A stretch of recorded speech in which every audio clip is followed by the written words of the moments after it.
months ago, or maybe 3 months ago now, it was August, I was out to dinner with one of actually my best friend from college. We were celebrating her birthday, and we went to a restaurant here in Cincinnati named Alfio's. Alfio is someone I know from business, and he's from Argentina. And his one grandmother was Italian, and the other one was Argentinian, so it's a combination of both types of food, which makes me very happy. And the server came up, and my friend Kathy had never been there. And he's talking to us, and he's telling us about the menu. He's talking so fast I could barely understand him. I mean, talking much faster than I can talk, and I can talk faster than this. And I'm like, oh my gosh, it's like, and so like when he left, I said to Kathy, I said, did you catch any of that? And she's like, some of it. And I said, okay. I said, so, you know, I know all about the restaurant, so I still didn't understand him. And I can't imagine how anyone else could have understood him. So long story short, when he came back, being the teacher and coach that I have to be, it's just something that's inside of me that wants out. And I said to him, like, do you mind if I give you some feedback? And also with Alfio being a friend, I thought, you know, I want his restaurant to succeed. And this guy said, sure. And I said, well, you were talking so fast when you came over and explained the restaurant and the specials and that. I said, I barely could understand you. And I said, I know this restaurant well. And so he says, oh. He says, well, I do that because, he says, with the young people these days, and he was probably maybe 30-something, so young people these days, that he said, they don't pay attention to me. He says, if I take longer than 3 or 4 minutes, they stop listening to me. And they're on their phone and they're kind of looking at the menu. And so like, I have to talk really fast to get it all in. He says, because there's a lot to tell you. And I'm like, I can tell you that I didn't appreciate that.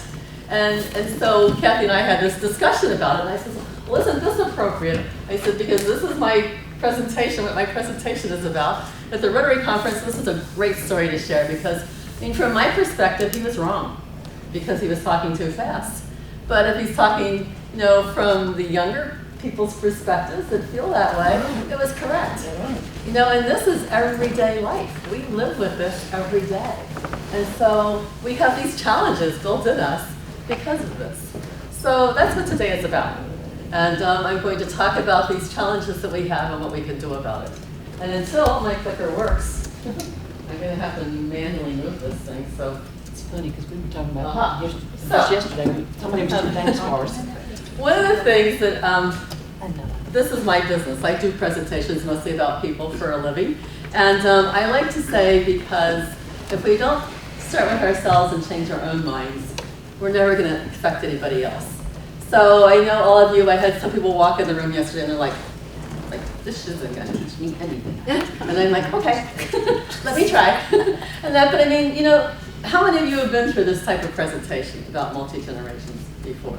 You know, yeah, a vast majority of us have been. And so I thought I want to take it from a different angle. But I really encourage you just to like think about opening your mind and thinking about what you haven't already heard and how you can apply it to your club, because this is why you're all here. Now, how do you apply it to your club primarily, but also everything else that you do in your life? So that I just encourage you to open your mind to that. I'm sorry I didn't avoid this, but so there's 3 areas I'm going to focus on because we only have a little over an hour. And even though I can talk really fast, you really don't want me to talk that fast. So I'm going to start with what is the biggest trend that's facing the workforce or our workplaces today. And, you know, kind of think about our club. We're all coming from work, or many of us are coming from work. And then to really, what are the 3 major multi-generational challenges, workforce challenges that we deal with. There's a lot more than 3, but I'm going to focus on the top 3. And then I'm going to give you some strategies to talk about what you can do about it. Because to me, I don't like to just give information. I like to help you have some idea of what to do with it. So that's the plan. On your table, you have these sheets that are talks about your action ideas. And I know that you're hearing a lot of information, you're going to a lot of great sessions, you're talking to lots of people. And how many of you are going to remember everything when you get home that you heard? I wouldn't. So this is kind of a little help sheet for you if you would like to use them. And also it's like, it'll help you at the end to say, what is my 1 action idea or 2 action ideas that I would like to have to put into use when I return to mine. So that's what those are there for. So let's talk about the generations. Most of you, when you came in, said, I know exactly where I need to sit. Sometimes people will say to me like, gosh, like I'm in between, or do I have to sit in my place? And it's like, no, you don't have to, but it's just something I ask. But the major workforce trend that we're facing right now is that this is the first time ever that we're dealing with 5 generations in the workforce. The Gen Zers started entering the market for the workforce in 2016. So we're now dealing with all 5 generations. And just the traditionalists that were born right after World War I. And we have us baby, I say us, or we baby boomers because I'm a baby boomer, born after World War II. And then we go into the Gen Xers that were born from the mid-60s till about 1980, the millennials from 81 to, or I'm sorry, 81 to 96. And then as I said, our Gen Zers are just entering the workforce, those that were born in 1997. So I see a lot of you writing. I'm happy to send you PowerPoint. I'm almost positive Linda's going to send them out to everybody anyway. But just say to yourself, I mean, you're obviously you can take any notes you want, but I just want you to know that you are going to get these. So you don't have to worry about catching everything I say because you'll be busy trying to do that because I talk a lot. So anyway, the statistics as of 2020, I think are interesting because are you my power? You're going to fix my power or mine. My remote isn't working. So as of 2020, the Gen Zers who were just entering the workforce are about 6% of our workforce. 35% of the workforce are those born between 81 and 96 are the millennials. And then we have the Gen Xers, which are about 34%. Baby boomers at 24% are a silent generation, about 1%. We find that more baby boomers are staying in the workforce either because they have to, because of economic issues that we've dealt with, and or because they want to. They want the social aspects, they want the financial aspects, the bonuses that can bring, and they also want to keep mentally sharp. So and it may be that it's not just the workforce, it may be volunteering or staying in organizations and that type of thing. But if you look at this, we have about half of what the generation between baby boomers and Generation X that are the senior members of our 5 generations versus the millennials and the Gen Zers. We're about half and half. So, we've got to start paying attention to what everybody wants, because if not, we're not going to be successful. And as you know, those 5 generations can lead to some conflict and some tension. And we don't want to have that happen. We don't know what happened between yesterday and today. So, one of the things I like to start with is just to define what is this generation gap? What is it that we're exactly talking about, just so that we're all on the same page. So the generation gap is really the difference in the opinions and behaviors and outlooks that people have that are based upon those that were born at distinctly different times.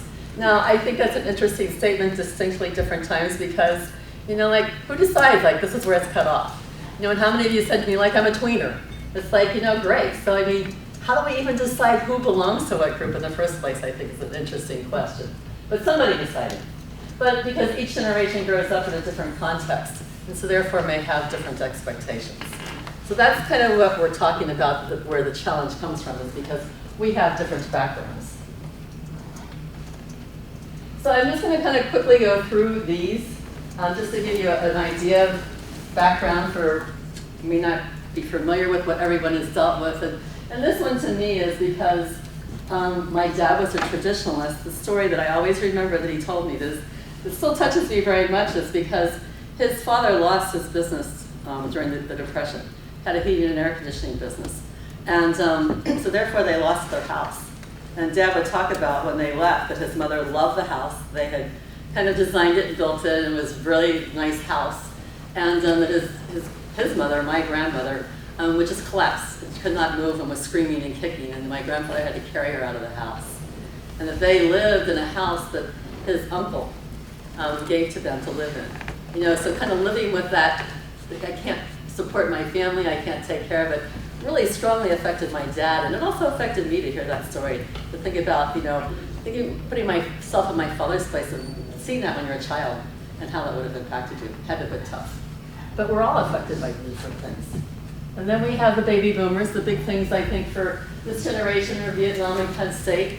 When I was in college, Kent State was happening, obviously being here in Ohio, and Kent State's 2 hours up the road. It's strongly impacting all of us here in Ohio, and they were shutting down the schools. I didn't want to shut down the schools, the college. I was in pre-med. I was taking a lot of science courses that I knew built on each other. And I wanted to learn the things. So I went around and tried to get people in the different dorms and the sorority and fraternity houses to sign a petition to have the university stay open. I had 10 people after 8 hours that would sign it because they're like, yay, this is great. We don't have to go to school. And yet we can still get the credits. So that impacted me there. And also, I mean, the whole thing with the government, Nixon, Watergate, a very influential time, that it just, really made a difference. And I know this is true for all the generations. The Gen Xers, the big thing is that the stock market crash made a big difference with the economy at that time. And then also MTV coming out, Latchkey Kids, something that was pretty new in the world at that point. And then our millennials, the internet. This is the first generation that really grew up with the internet. And having that around all the time. 9/11 obviously affected a lot of us. And then the first mobile devices were coming out. Now for those of you that are younger, I think our first cell phones were about this big.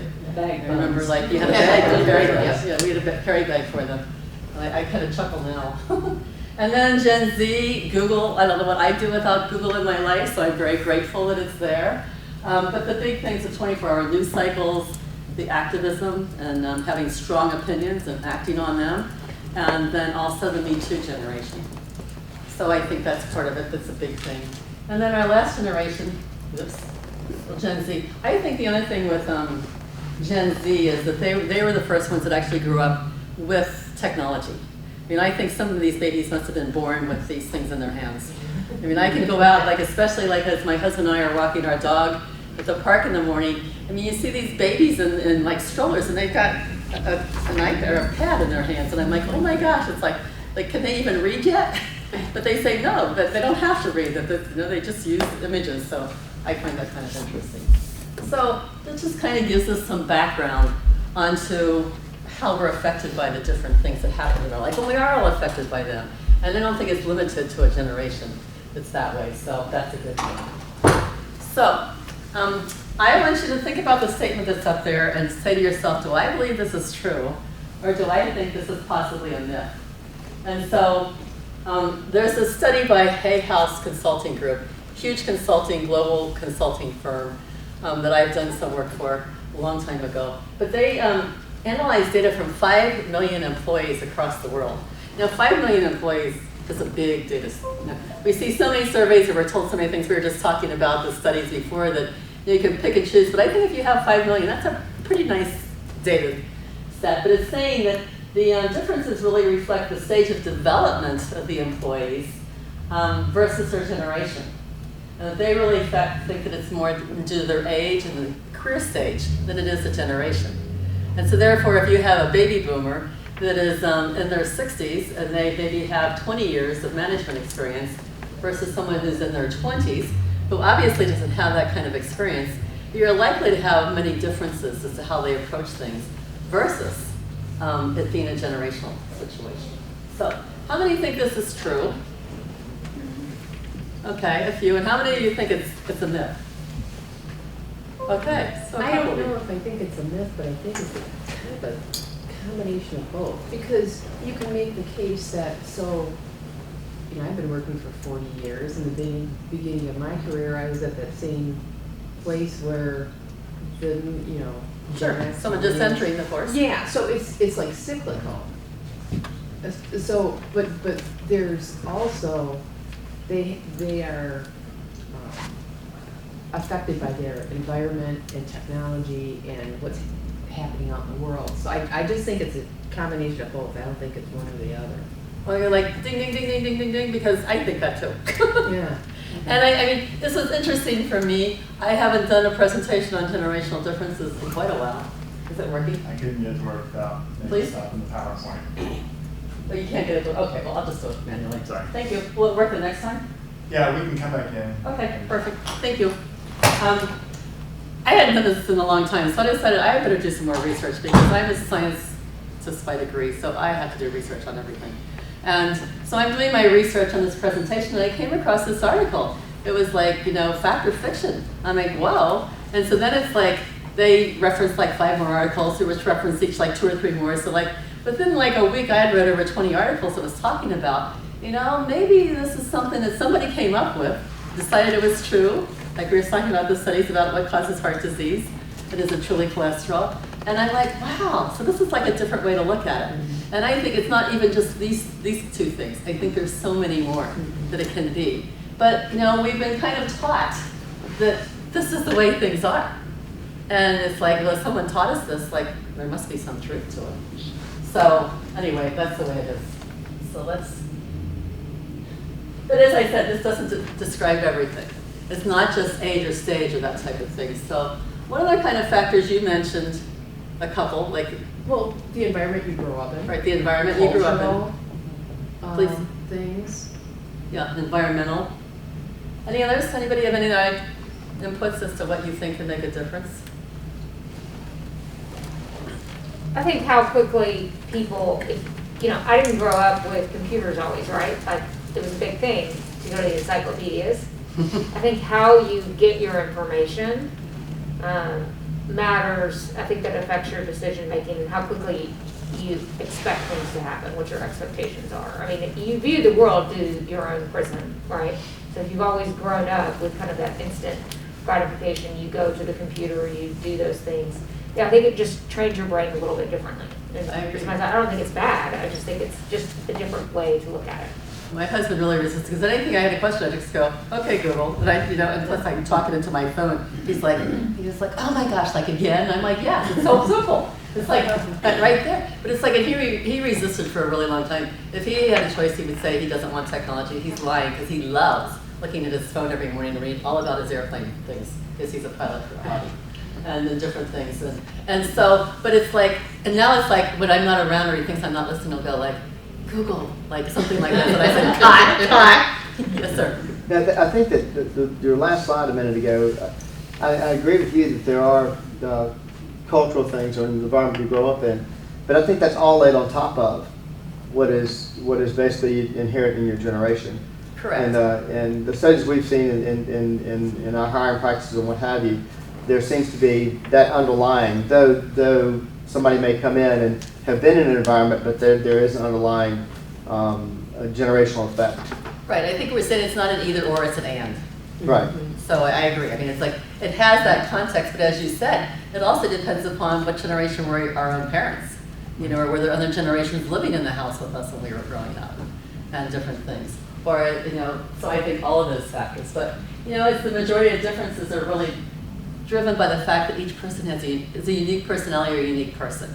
And I think that's the bottom line. And if we just like say, well, I need to get to know this person and not have a label on them, not have a stamp on them, you know, not assigning them to a place, but thinking about this person as an individual that I need to get to know.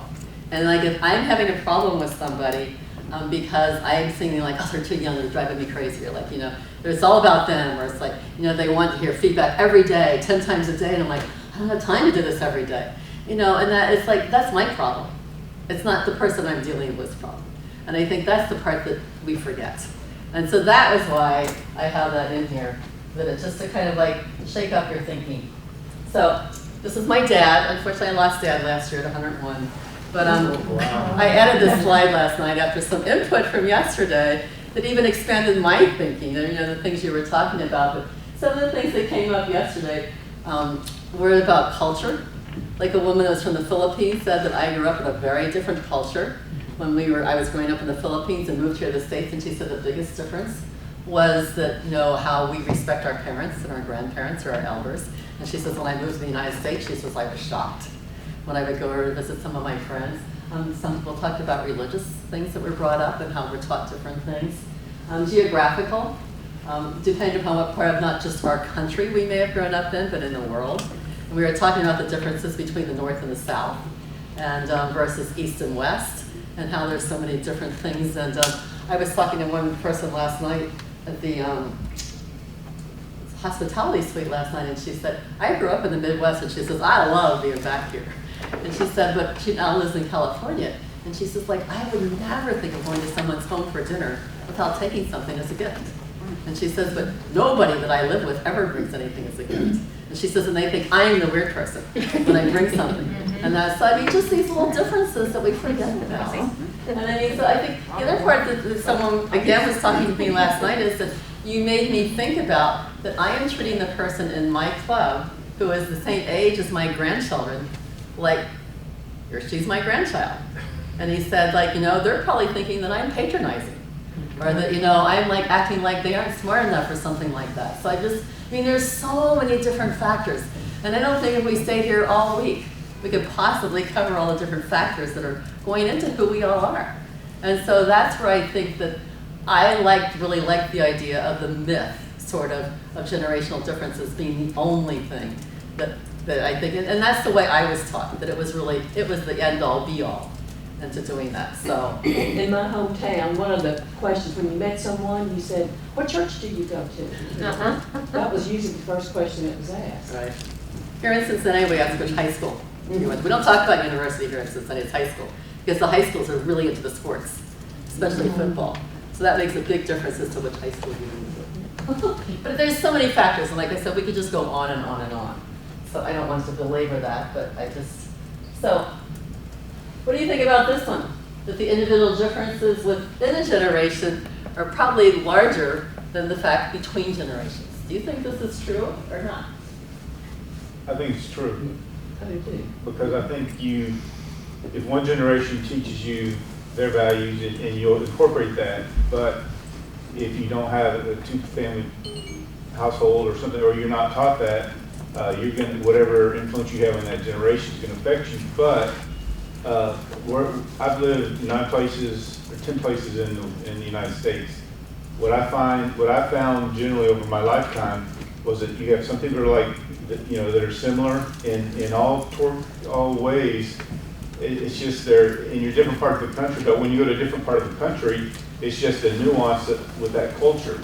So, but what we like to when you use generations or locations, we like to categorize ourselves by something simple, and life is not simple. For instance, I've never been to Ohio before, so I had an opinion of Ohio. It's totally changed being here. I've really come to appreciate people in Ohio. We're glad you like us. Yeah. So I think it's a long way to answer it. I think differences in the generations is more different than across generations. I agree. So, yes? Sorry, I disagree. You disagree? Okay, Yeah, the fine. reason That's what we it's easy like. for me to sit here and say this, and somebody at this table go, well, I grew up completely different, I'm sure. And I'm sure I can find a polar opposite in a Gen Xer. But what you do have is and we see this, you can see magazines going back to in the 50s, what's wrong with this new generation? And then you got magazines in the 80s, what's wrong with this new generation? You got this magazine in 2000. By the way, it's the same magazine. This says, what's wrong with this generation? If that didn't exist, and I'm not saying that people aren't individuals, they aren't different, and we can find a polar opposite probably at this table. But if that were true, if that is true, the individual differences are so different inside the generations, then you would have splits in the generations. You have splits between the different generations, but not so much in the generations. In other words, I'm of a Gen Xer, they're these type, and not those. Whereas in my business, we have Gen Xers and millennials that work with baby boomers and traditionalists. And there's a major misunderstanding between those. My millennials that are different, my Gen Xers that are different, there's not a major misunderstanding amongst them. Does that make sense? It does. I mean, I don't think there is a right or wrong answer to this. I'm just trying to stretch your brains. And I see that, I mean, I know it's great when we disagree with each other because that's how we learn and get different perspectives. And so, I mean, that is really, it's like people were saying to me, like are you being a contrarian, Nancy? I'm like, I can do that. But, that's not my intent. It's just to, open the mind to different perspectives and just make us aware that, there are these differences. I mean, I could speak, we have a set of twins that live next door to us. Well, only one of them still isn't home, even though they're 29. But the one that lives next door still is very, very traditional. And he said, I hate technology. He says, I hate that everybody expects me to answer as soon as they send me something. I hate that I'm supposed to answer my phone every time it rings. He says, this is a choice for me if I want to pick up the phone and answer. And I'm like, have you been talking to my husband? But anyway, I mean, so it's he goes, I hate it. So he says, I went out and bought a flip phone. And I just tell him, I can't text. I can't do this. I only have a flip phone. Even though his flip phone probably, so where his brother is his twin brother, and I don't know that you get any closer than that if you follow the genetic studies, loves technology. I mean, he has all the new buzz, bells, and whistles. So I can call Jeff and say, help me with this. Like, when I'm dealing with this, help me with this. It isn't working. Versus Mark would have no desire to do anything like that. And so the challenge for me is like, on a day like Wednesday, when I was here from 9 a.m. till 11 p.m., it's like he was going over to let our dog out. And so it's like, I can't text Mark and say, like, can you make sure that Roman's been out? Or have you let Roman out? Because he can be forgetful. And I have to call him, but he doesn't answer his phone. So I mean, it's like that expectation. It's like, wait, you're supposed to do this, you're young, and that kind of stuff. And so, I think, again, it's my expectations that I have to own. And so I think this is like, I want you all to look at what expectations you were having of different people and own them. And say, how is this affecting me and how is this affecting my relationships within? So that's the whole point of this. And I can't be a good contrarian. So, like I said, a new way to see things. So, question I have for you is when you walked in and you saw I had these signs on the table, what went through your mind at that point? It's going to be an interesting discussion. Now, is that like interesting in quotes or? No, it's a difference of opinion discussion. Okay. Good. Anybody else? Well, doesn't this automatically, you're setting a tone where you want us to group into, be considered in a certain category. And as you can tell, I go more, it's individual. And so basically we do that naturally though. Sometimes we pick groups as we enter the room. Or we force people into groups, which is what I was basically doing. I just want to see how much resistance I have. You had your hand, somebody was going to say. Yeah, I was just thinking how small that table was going to be. Right. Because Rotary generally is bigger folks. And so this was a good and I'm glad you guys are here. Right. But it was a good representation of how we need to focus on our future. I saw that hand. Right, be back there at that table. Right. I actually was thinking, I really hated to admit I had to sit at the baby table. Yeah, I had a couple people yesterday like, I'm old, I guess I'm going to sit at this table. I said, that's an attitude. Remember, at one time, that table was right over there. Right. Yeah. I still think like that Yeah, sometimes. I mean, this was kind of like my subtle way just to kind of say, like, we box ourselves in until the point where we don't want to be boxed in. It's like, then we let out of the box, and sometimes people won't let us out of that box or that label. So again, it's just, Sometimes thinking we won't about let ourselves out of that box. Please? Sometimes we won't Oh, let exactly. ourselves out of Yes, that box. right, that's what I'm saying. So Yeah. it's like, again, it's just like, be aware of these things, or like when you're looking at something, like, is it really the other person or is it me? Because it has to start with ourselves. That's where it all goes. So, I have, any questions about what we covered so far? Any comments that we haven't? I'm going to move on to what are the three challenges, the three biggest challenges. I mean, this is just scratching with a pinpoint the surface, but these are the things I think that most people agree cause the major problems.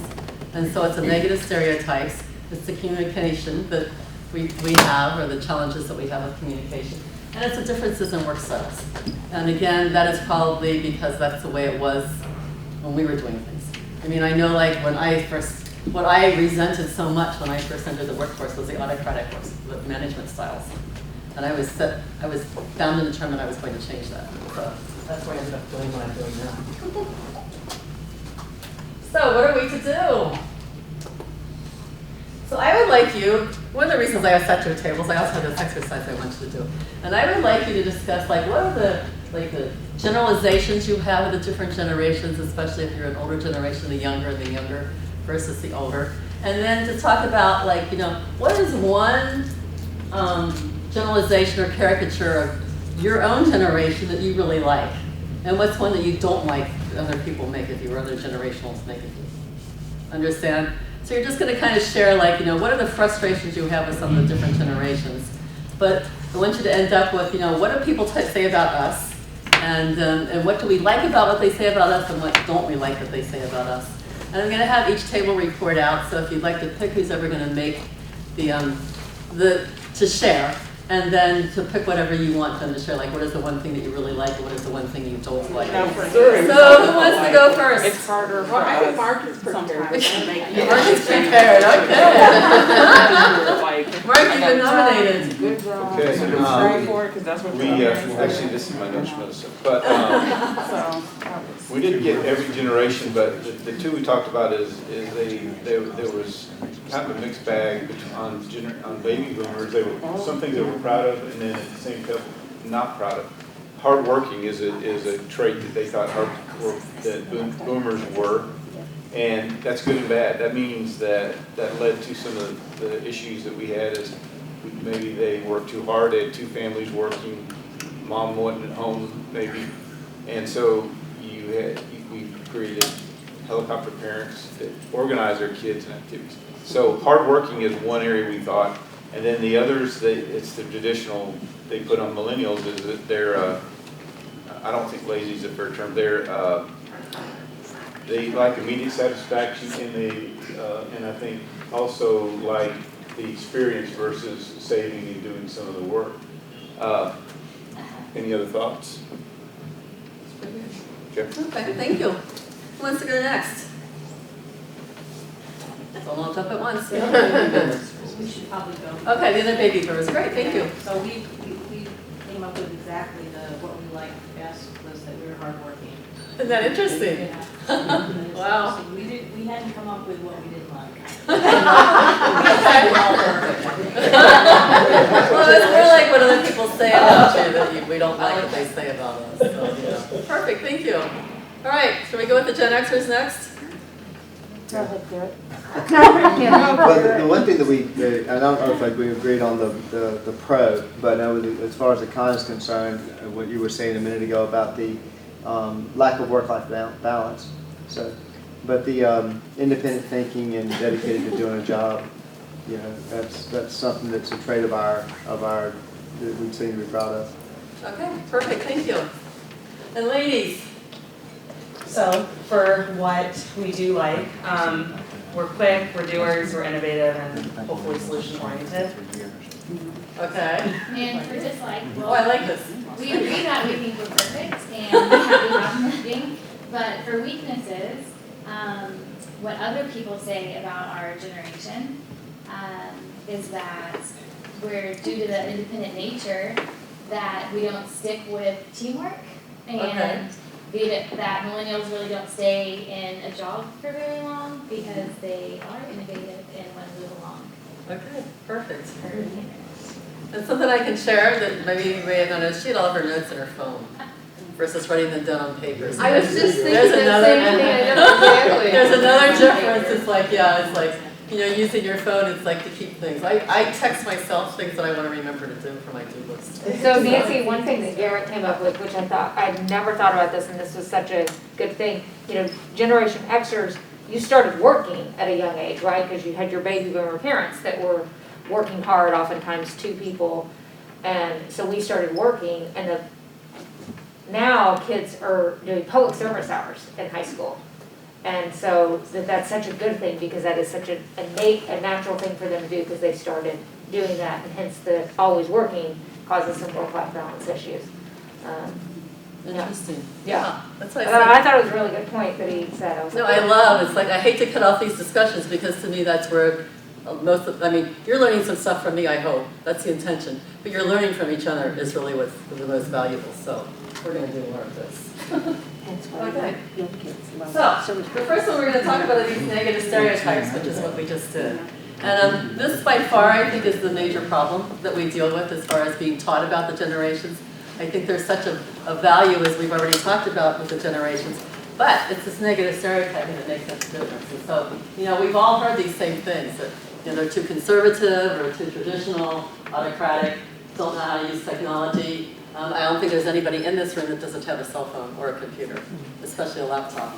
And, you know, Gen Xers just want to get ahead, millennials are entitled, you know, Gen Z workers don't have any interpersonal skills because they only do is they don't talk to anybody in person, they just talk through their phones. So I mean, we've all heard these things. So as long as we're promulgating them, we're just not helping it improve.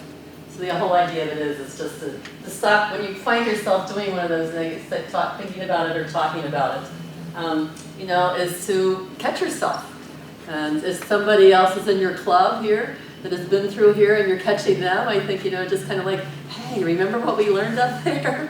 Or down there, or over there, whatever it is. And to see past them, and to really look at what are the benefits. And one of the things that came up yesterday is why is it when we talk about the stereotypes, we always go to the negatives first? And I said, like, if I was writing something on the paper, that was an aha for me. It was like, wow, why do we? It's human nature, I think. And so it's like, I'm sorry, you were speaking way too fast for a Gen Xer back there. Repeat that statement a minute ago, what you said about stereotypes, please, if you don't mind. Repeat what you just said about stereotypes. I said that there was a person in one of yesterday's sessions that said, why is it that we focus so much on the negatives? We don't focus on the positives. And I said that was an aha for me that I would have written down because it's true. And so it's like when I find myself, and I have this little reminder when this happens to me. This my grandmother, when I was a child, told me that anytime I said something bad about somebody, I had to say 2 things good about them. Mm-hmm. So now it's like if I find myself catching myself thinking something negative about the stereotype, I have to think about 2 positives. Yes. So we had an interesting, we had a membership, we had 2 districts that came together for a membership collaboration, and we broke into different focus groups, and we did sort of list the characteristics of the different generations. And it was really interesting because there was a list that came up about the millennials, and they were outcome-based, they were impatient, they were very focused on efficiency, and there was this list that came out. And I remember I was reading those traits, and I'm thinking, wow, those are actually good things in my mind. And it was very interesting that the room was divided, and a lot of the older members looked at those traits and thought they were all negative, that they were all bad. And I thought, not necessarily. Those are, so that's another piece, is that the traits to some people can seem negative, but to other people, to me, they're pluses. If you're outcome based, you don't like inefficiencies, you want people to be really respectful of your time, because that was another thing that came out of millennials, that they don't want people to waste their time. That sounds just like me. Yeah, so it was a really interesting perception thing. Yeah, Same traits, but some people thought they were good, and Thank you for sharing that. Very, very interesting. Yeah. So one of the other comments that came out from one of the millennials that was in one of yesterday's sessions was that my club is focusing on recruiting or encouraging younger people to join. And she said, not one person asked me for my input. Yeah. Mm-hmm. I'm like, whoa. But sometimes we just forget. So I said to her, speak up. And say, hey, I have some ideas about this, type of thing. So that's good. And I think the biggest thing we can do is to encourage collaboration within a committee, within a focus group, within a discussion. I mean, even like if you're doing service projects, make sure that you're thinking about and like inviting the people from all generations to come, and make sure that you have someone that's there. And I just think that can make, because the more time we spend with each other, the more we get to know as a person instead of a label. So, did I see your hand up? Yeah, I was just thinking about negative stereotypes and how that kind of perpetuates assumptions. And I think that learning about multi-generational communication is that the one trait that we really need to have is empathy for each other and communicating between these multi-generations. And I think about yesterday's talk about, I don't know if everyone's seen the environment talk with Nathan yet, I think we have, but that's, this table is mostly empty, and we need to think about how we all work together. So I think I agree in the fact that negative stereotypes are just perpetuating this idea of assumptions and everything, and assumptions are normally always wrong. So. Yes, we had some challenges of those things. So that is the one that we're talking about, the negative stereotypes. So I'm going to move on to communication, keeping on time. And I love this. It's like sometimes we just have to laugh at ourselves when we say these things. Or there was someone was saying yesterday, it's like, oh my gosh, I realized I sounded just like my parents, so I got mad at when they acted like this. So I thought that was kind of funny. But communication is like, you kind of say like, well, how hard is it? It's a sharing of information. We do it naturally. Like, why is it so difficult? But about 95 to 96% of our problems in the workplace are due to communication. And so therefore, it's like, if it was easy, it wouldn't be that high of a problem. So obviously, we have to be thinking about what we're doing and how we're positioning things and that type of thing. And to really think about what's important for the other person and how do I communicate to them, and not just from our own perspective. And so I think that's the big thing, that's like really looking at it from a different perspective. And so, whoops, we just talked about how hard it is. So what generation do you think it is that communicates mostly like this? Baby boomers. Baby boomers, It's okay. got too many full words. I love it. Tweet me, Gen X. Disease. So who do you think, baby boomers? I can't read half of what's up there. I don't know what half It was written too fast. I was human after. It's funny, someone commented yesterday, I certainly wish like these young kids would use spell check before they send things out. And it was like, I thought, oh, so that's someone's opinion. For me, I found that because just it's been a very busy week with, like we were dining around, and my husband and I are co-chairing the hospitality suite and doing these presentations, and we're leaving for Alaska next week to go see the Northern Lights, and there's just lots going on. And so I've been texting all sorts of people. And then it's like when I have to revert back to email, it's like, do I really have to type out Y-O-U to say you? Like, can't I just type the letter U? Like before, like B and for, it's like, and I find myself like going back and it's like, oh, like think about the person that you're sending this to, Nancy. Like if they aren't gonna care, just send it like that. But if they are gonna care, you better just type out the word. So that was one of the things that I chuckled when I saw this. It was like, and again, how many of you do use texting messages? I don't think there's anybody in here that does it, but yet we'll assign certain ways of communicating to a generation, and again, that's just, as you said, a stereotype. So how about this one? Oh, that's kind of big here. Anybody else have any suggestions which generation they think? Yeah, actually. So, Yeah. so Gen Xers, the statistics say use email more than anything else. And then, rather than a face-to-face communication, it takes too long, they'll send an email. So that's where that statistic comes from. But I mean, is there anybody in the room that doesn't use email? I mean, we all use it. So again, like, where are we saying this belongs to a certain generation? How about this one? Traditional.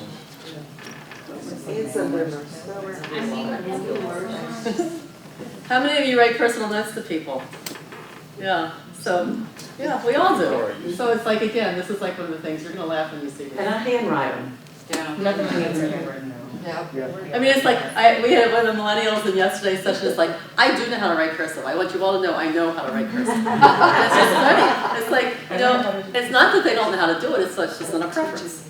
But they're not teaching it. They're not teaching it. Let me ask, I have a question on that. Then based on that, isn't it, I've heard now that it's important to start doing that again because it shows that you took the time to do something, and that some younger generations are really liking that because it shows you stopped and did something and you handwrote it up. Is that true or not? Yeah. Absolutely. I think what's old is new. I think you're going to see things coming back. It depends on how fast you are, how fast your fingers can move. Because my husband's a hunt and peck. It's like, I've gotten like 3 texts in my life from my husband. And I know like, if gosh, it's like, because you didn't read my text. I'm like, I didn't expect it. I wasn't looking for it. I send a handwritten, a birthday card to every one of our members and put something personal in it. Invariably, I'll get some of them to tell me, thank you so much for the card, and I didn't do anything except good to see you last week, or wish you'd come more, or happy birthday. It gets a positive response from everybody. We had 2 different people in our club that used to send a handwritten note out to everybody. Unfortunately, both of them have passed. What does that say about things? But so now our birthday greetings come by email. But anyway, this is supposedly a young boomer. That like someone is like, they're saying like, they don't want to take the time to have a conversation. So they leave a message. And then knowing like, if I call this person, it's going to take a long time. So I wait till I know a time that they aren't going to be available by phone. And then I leave them a message. I have lots of people who leave me messages late at night. know I'm an early bed person. So how about this? What do you think? Which do you think this is? There's a big hint on here. Yeah, the traditional. The boomer traditional. I'll have my secretary Agnes call you. Definitely traditionalist. The traditionalist. I think the memo part is like, you know, that was a real good giveaway. But, you know, again, this is one of these things that we are like assigning different things that we say, you know, only those young kids do that, but we all do it. And so it's again like catching ourselves when we're doing these things and talking about it. So these are the 5 suggestions I have that I'm going to share with you of how to communicate with the different generations. It's just gaining awareness of how each person, not each generation, but each person chooses to approach communicating. And then once you understand that about that person, if you're talking to someone, defer to their style rather than choosing your own, because that's how they're taking in information. So if you're giving them to it in your preference, and that isn't the way they prefer to take it in, guess what? You've already got a problem right away. So from there you move on to, you know, present the information in multiple ways.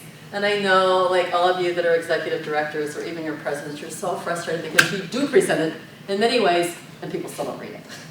And so it's like, you know, it's like people are like, I'm so frustrated with this. It's like, so what do you want us to do, people? Like, how do you want the information? And so, you know, it's just asking, how can we get this out to you? Like, you know, is there something we're not doing? And we have one person in our club that doesn't have a cell phone and doesn't use email. He said he would go to the library for email, and then he'd get our emails from our weekly emails. And during the pandemic, the libraries were closed. So he said he had no method of communicating with the club. And that didn't sound pleasant. So anyway, we just think about those things. And then set an agreement, like if you're going to work with different people, like what is your preferred style? And, you know, come to some agreement. And it can't always be like it's all your style and it's all my style. I think come to an agreement on how we're going to keep in touch.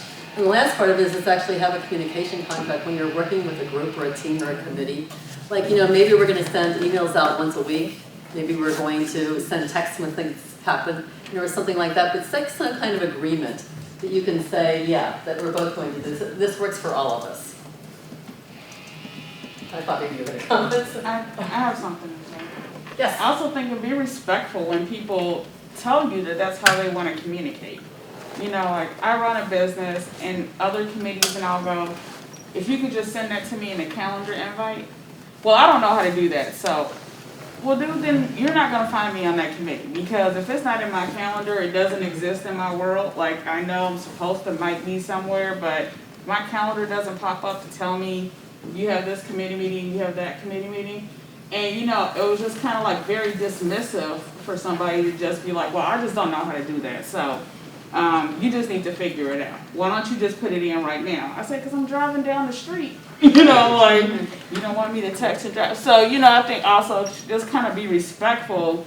If someone clearly tells you this is the best way to make sure I show up to your meeting or to communicate with me, you know, be respectful and try your best to do it. Even if you don't know how, say, you know what, I'm not sure how to do that, but let me figure out what I can do, you know, to accommodate you. All right, say, could you send me a text message reminding me so I can put it in my calendar? Right. Something like that. But, You know? I mean, again, it has to work both ways because I know, just because teaching the way different styles are, that if you said to me, and you know, I would say to you, I don't know how to do this, and you're just like, well, just learn how, or like, do it. I mean, I would shut down.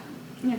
No, I mean, that wasn't my response. I was just Right, like, I understand that, but I mean, I'm right, just, you know, yeah. but her response to me, just like, I don't know how to do it, so, you know, you just need to, basically, because she was just like, I don't know how to do it, so just put it in your calendar yourself, and I'm just like, well, kind of driving down the street, doing something else, you know, but I, you know, just saying. I agree. Moving on, there's a couple things I want to make sure we get to, is just talking about the different styles.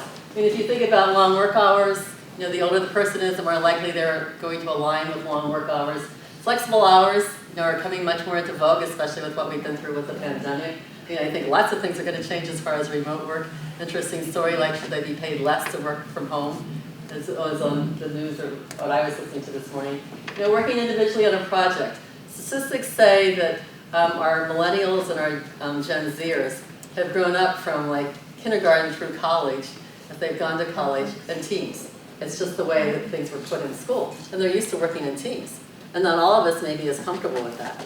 So, again, looking at our generations, we're about 50-50 split right now as far as the workforce. We're gonna have to start looking at how do we incorporate teams more often? And how do we, but then the other part of it is people like to work autonomously. So, how do we put all this together? And so maybe, that everybody, when they have some kind of autonomy, but also the fact that we have to be cognizant and respectful of the fact that many of our younger generations like to work in teams. But that's not all true all the time. So it's asking, it just goes back to asking. But type of thing when we have a committee, we say, hey, do we agree that we're going to this kind of communication? And maybe everybody can have their own section to work on and bring it back to the group. So we have some autonomy, but we're still working as a team. So that's how we can sometimes bridge the different work styles. So, some of the strategies for working better together, I just went over the part as a teamwork as far as your organization's culture, that type of thing, and that's the reason why. If we have these people that are very literate and we don't know, one of the things that we have done every once in a while is have people that are very literate on some things provide a class for those of us that aren't within our club. And it's it's sharing. Or it's even it's like you say send me a calendar invite. So hey, next time we're in a meeting, can I get together and show you how to do that? It's really easy when you know how to do it, but when you don't know how to do it, you're fearful. And so just take that extra step to offer to help and to do something. Now my story is 2-3 years ago, I'm a golfer. And so during the summer, we have a team captain, and she would do a lot of the work. So at the end of the season, the woman sent out, it's hey, everybody want to get together and get something for Shannon as a gift. And so she's well, those of you that want to can Venmo me. Never had heard that word before. And I'm so just dismiss it. I put my $5 in an envelope and mail it to her. And so the following year it's the same thing, it's Venmo, and I'm what's this Venmo thing? And they're oh, check it out, Nancy, get into the modern ages. And I'm okay. And I just put it aside because it just wasn't anything I had to do. And earlier this summer, my friend was telling me that her grandsons are away at school, and that she sends them $20 every month just for something fun. And so she says she was talking to Wade, and he's Graham, could you please send this to me by Venmo? And she's what's Venmo? I'm touche, I can understand. And then so he explained it to her. He says you send me a check, I have to go over to the mail slot and get it. And then I have to find some place that's open and I can cash it. And sometimes, I have to wait. And so therefore, it's just Venmo me. And he says, it's in my account and I can use it instantly. And she's well, help me do it. So he downloaded the app for her. She sent me the $20 and he was off within an hour spending it. And I'm okay, Nancy, get into the 21st century. So I now have a Venmo app and I'm very proud of myself. I take a yoga class from one of my, when I met in Rotary, teaches it, and we're doing it on Zoom. And almost everybody except me was Venmoing her, so I finally got into the 21st century. But anyway, take advantage of that. And the last is the diversity and flexibility. Again, our younger generations have grown up with much more diversity, ethnicity, and than we may have in our neighborhoods and our schools and everything that we're doing. And so they want their club to reflect what they're used to also. So that's something that, again, being aware of and paying attention to, and hopefully doing something about it can make people get along better together.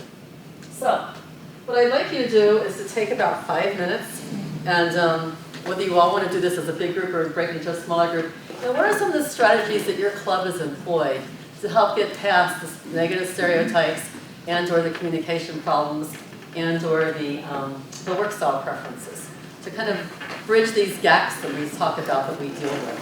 Because this is where you're going to learn the best. I mean, this is to me the best part of the whole session. It's sharing what you've done so that we all can learn from it.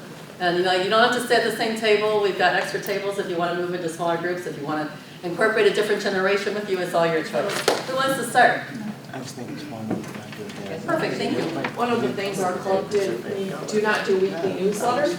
We send a weekly update. We used to have pictures. We got rid of all the pictures, and now we just do bullet points. One or two that don't. And through that, they have to RSVP to come to lunch, or they have to RSVP if they want to volunteer. So it's just very quick reading. Okay, so shorten the newsletters. And some people might have had problems downloading them with all the pictures. That's, well, yeah, so we just completely did it, well, because we used to mail some. Oh, wow, okay. So we just did away with everything, it's just an email with now just some bullet points and. Awesome, thank you. And I give young people reading if they have to come to lunches. So. Perfect. Who wants to go next? Okay, thank you. We had two ideas at our table. One was, one club actually employed a mediator, a professional mediator, to facilitate communication on particular issues, which I thought was great.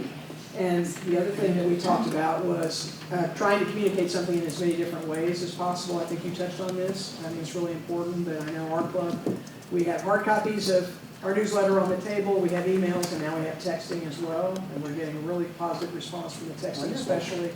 But that helps hopefully hit everybody, yeah. Or as many as possible. Awesome, thank you. Okay, who wants to go next? Which idea do you want? One or two?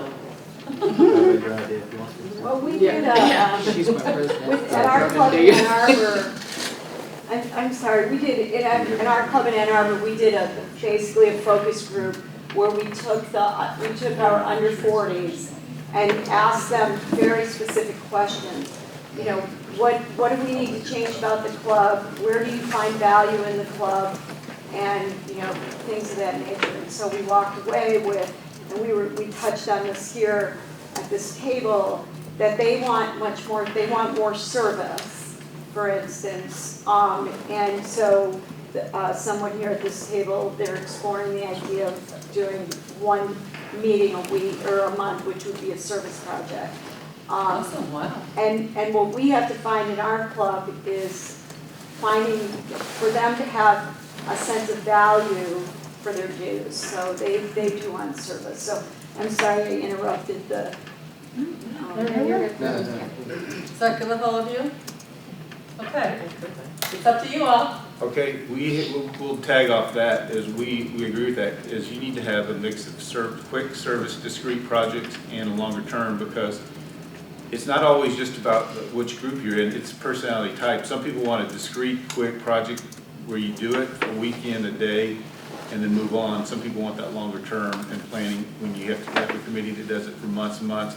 Not every individual wants to do that type of activity, so we have a mix of people in there. We need to have a mix of projects to do that. And I think we always say to people, that's the kind of project I like too. I like something I can do it quick and then move on because I don't have a lot of time.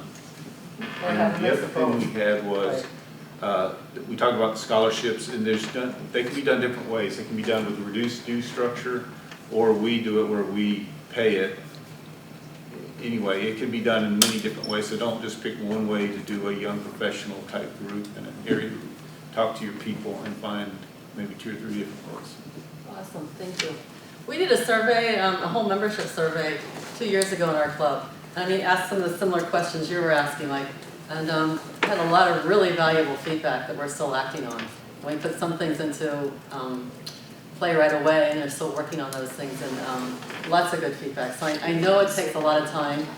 We put an inordinate amount of time into interpreting all the data, but it's worth it. You're with Cincinnati, right? Yes. And that's the one, is that the survey you did to build off for the strategic plan? Yes. I think we heard about that the other day, yeah. We definitely want to get a copy of that survey. Yeah, we'd like that too. Or was it? It was SurveyMonkey that we used, but just interpret. I mean, they had the option of commenting. That's where we took a long time to do all of that. But it was well worth it. Well worth it. Yeah, I'd love to see that. Yeah. So, we did the sharing. So the bottom line of all this, I hope you're taking away, if I've done my job well, is that we need to value everyone as an individual. And the emphasis on both value and individual. Because that's who we all are. That's who we all want to be treated like. So if you're having a challenge with someone, like sit down and have a face-to-face talk with them. And just say, hey, how can I better work with you? How can I better interact with you? What is it that you would really like? What are we not providing? That type of thing is going to make the biggest difference. But everyone truly wants to feel valued. That's what it boils down to. So, I know that you were given the sheets if you wanted to use them. One of the things I'm going to ask you to do is to come up with what is one idea that you've taken away from today, and to write it down, and to sign it yourself and date it that you're committing to yourself that you're going to act on it. if you want. I'm not gonna force anybody.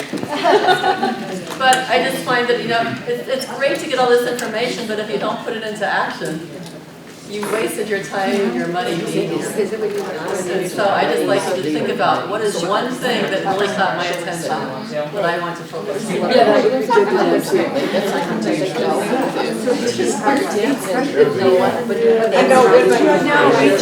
did it via Zoom, and we just invited all of our 40 and under. You let me know you got Who also have their phones, so like lower my Something like that. Not that I don't think you Yeah, for me, So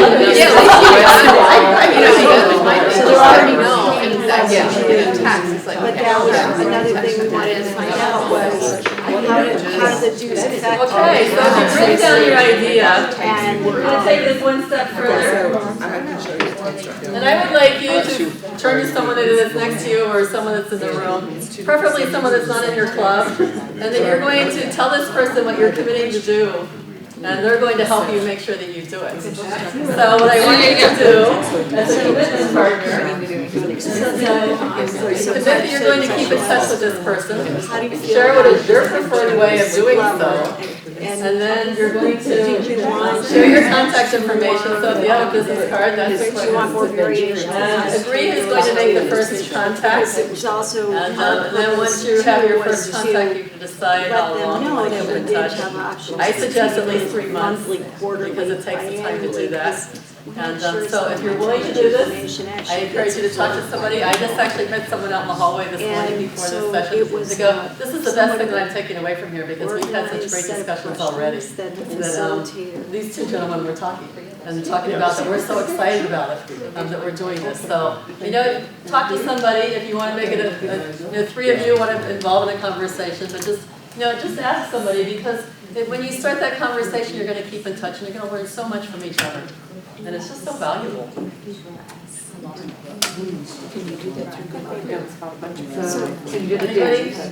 else can do this?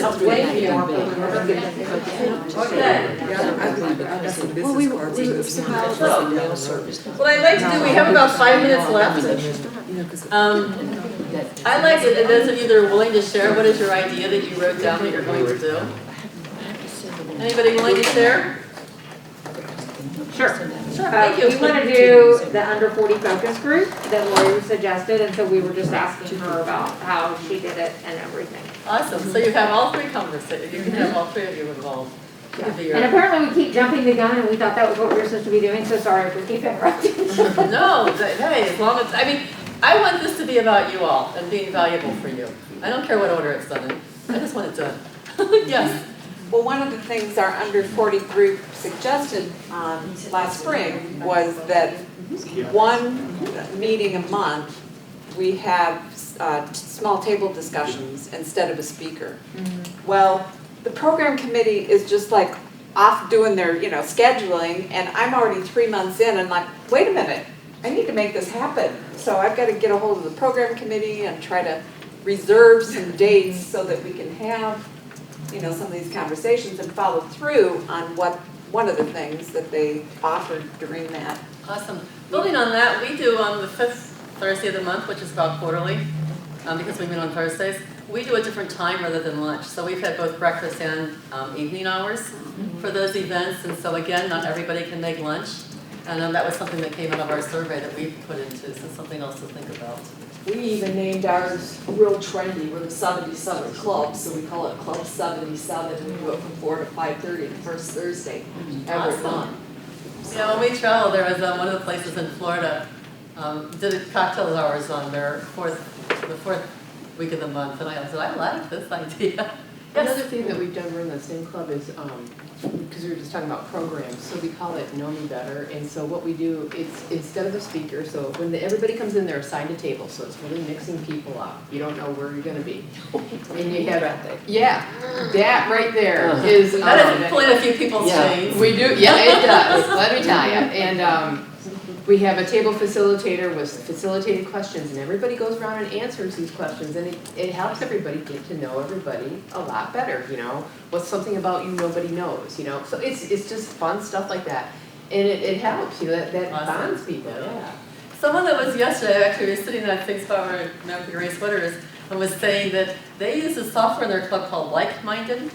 What's it called? Like-Minded. And that people give input into that, and that they're using that to connect people in their club that have similar interests. You know, I'll just I'm gonna say put that on a light bulb downstairs. the Like-Minded is one of the posters for Yes. Milwaukee. Oh, So okay, they've got perfect. information available. So if you have, I mean, if you haven't been down to the hospitality room, I mean, obviously it's wonderful because we co-chaired it, but there's the posters with all the ideas in there, and if you haven't read through them yet, they're a gold mine. I'm sure Linda will do something about sending them all out to you, because that's how Linda rolls. I mean, she's always covers all the bases, but I mean, it's really some great ideas, and then we put up light bulbs that last night you can write an idea on, so. And we're having, what are we having tonight? We're having bags of snacks and candy. So one thing we're starting in December, because I had the date moved up, is, see, we're like a more formal club, you know, black tablecloths, Yeah. you know, is Rotary Untied. Oh, I like that. Because of COVID, you know, people have started dressing more casual, and they're not wanting to shift back to that, you know? So Rotary Untied, I like it.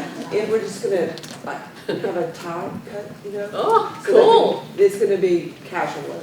Cool, You know, awesome. jeans, shorts, whatever they wanna wear. And we're Fun, doing yeah. it like that. Isn't it amazing what we can come up with when we put our heads to it? Anyone else want to share their idea?